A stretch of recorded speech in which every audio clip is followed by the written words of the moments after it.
एक छोटे से गांव के कोने में, जहां मिट्टी की खुशबू हवा में घुली रहती थी, जहां सुबह का सूरज धीरे धीरे पहाड़ों के पीछे से निकलता था और जहां रात को अंधेरा इतना गहरा होता था कि अपनी सांस की आवाज़ भी सुनाई देती थी, वहीं एक पुरानी सी दुकान थी।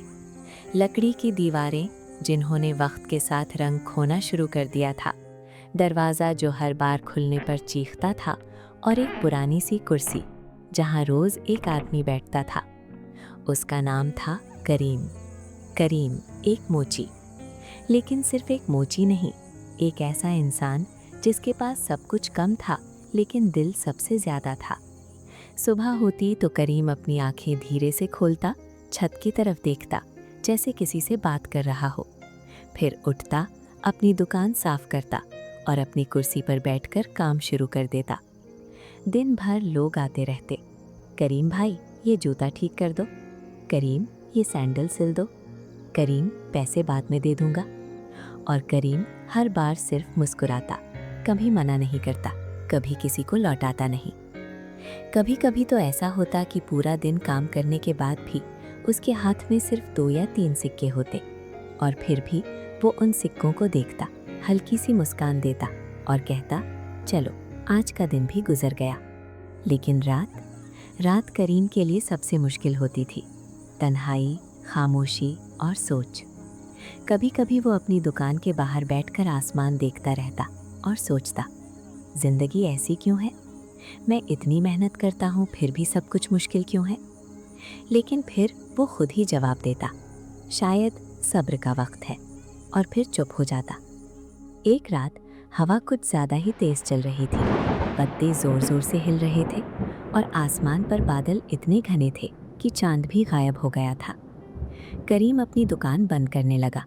उसने आज बहुत कम कमाया था, पेट आधा भरा था और दिल थोड़ा भारी।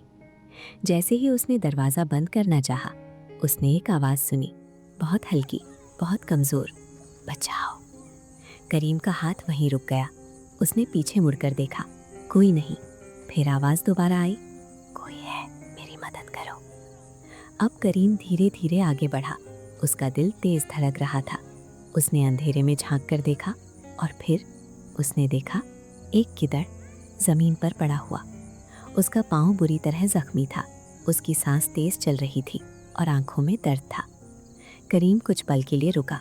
उसके दिमाग में गांव वालों की बातें गूंज उठी, जंगली जानवर पर कभी भरोसा मत करना, ये कभी किसी के दोस्त नहीं होते।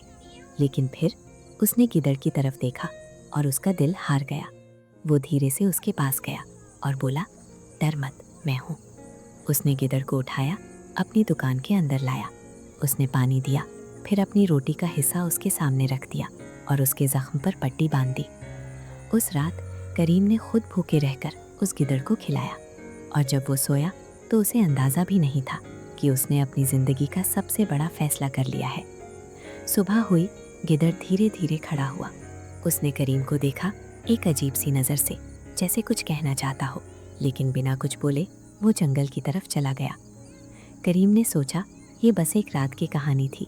लेकिन अगली रात वो गिद्ध फिर आया, और फिर और फिर। अब ये सिर्फ एक मदद नहीं रही थी, ये एक रूटीन बन गया था। करीम उसका इंतज़ार करता और गिद्ध रोज़ आता, कभी जल्दी, कभी देर से, कभी चुप, कभी अजीब सी नज़रों से देखते हुए। करीम उससे बातें करता, अपनी ज़िंदगी के बारे में बताता, अपनी परेशानियाँ, अपने सपने, और गिद्ध बस सुनता रहता। उसकी आंखों में कभी कभी एक अजीब सी चमक होती जो करीम समझ नहीं पाता था। गांव वालों ने जब ये देखा तो उन्होंने फिर से उसे रोका, करीम तू समझ क्यों नहीं रहा? ये जानवर तेरा दोस्त नहीं है, ये सिर्फ वक्त का इंतज़ार कर रहा है। लेकिन करीम ने फिर उनकी बात नज़रअंदाज कर दी। उसने कहा, जिसने कभी धोखा नहीं दिया उस पर शक करना भी गलत है। और बस यहीं कहानी ने अपना सबसे ख़तरनाक मोड़ लेना शुरू किया। एक रात सब कुछ अलग था। हवा और तेज़ थी, जंगल से अजीब सी बू आ रही थी, और गिद्ध आज ज़्यादा खामोश था। उसने कम खाया और करीम को घूरता रहा। फिर धीरे से बोला, करीम आज मैं तुम्हें एक ऐसा राज बताने वाला हूँ जो तुम्हारी ज़िंदगी हमेशा के लिए बदल देगा। करीम का दिल एक पल के लिए रुक गया। कौन सा राज? उसने धीरे से पूछा। गिद्ध करीब आया और धीमी आवाज़ में बोला, जंगल के पार एक पुरानी हवेली है, उसके नीचे सोने का खजाना दबा हुआ है। करीम की आंखों में चमक आ गई। उसने जिंदगी में कभी इतनी बड़ी उम्मीद महसूस नहीं की थी। गिद्दड़ बोला, अगर तुम मेरे साथ चलो तो मैं तुम्हें वहाँ ले जा सकता हूँ। करीम चुप हो गया। उसके दिमाग में दो आवाज़ें लड़ रही थी। एक कह रही थी मत जाओ, दूसरी कह रही थी ये तुम्हारा मौका है। और आखिर उसने फैसला कर लिया। उस रात करीम ने एक मशाल उठाई और गिद्दड़ के साथ जंगल की तरफ चल पड़ा। रास्ता लंबा था और हर कदम के साथ खौफ बढ़ता जा रहा था। पेड़ हिले, हवा चीखने लगी और अंधेरा और गहरा होता गया।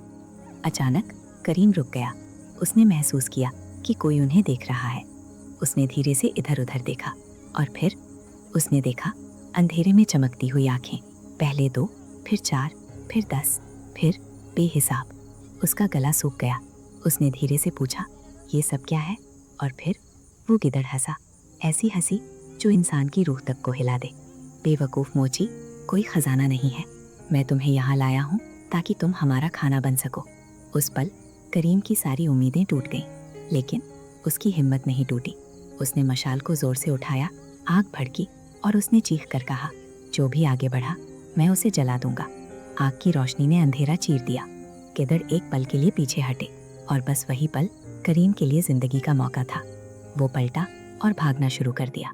उसके पैर जमीन पर जोर से पड़ रहे थे, सांस तेज हो रही थी, दिल से आवाज़ आ रही थी, रुकना मत, रुकना मत। पीछे गिद्दड़ दौड़ रहे थे, जंगल गूंज रहा था। करीम गिरते गिरते बचा, कांटों से गुजरा, कपड़े फट गए, लेकिन वो रुका नहीं। और फिर आखिरकार वो गांव पहुंच गया। सुबह होने पर उसने सब कुछ बताया और इस बार वो खुद भी चुप था।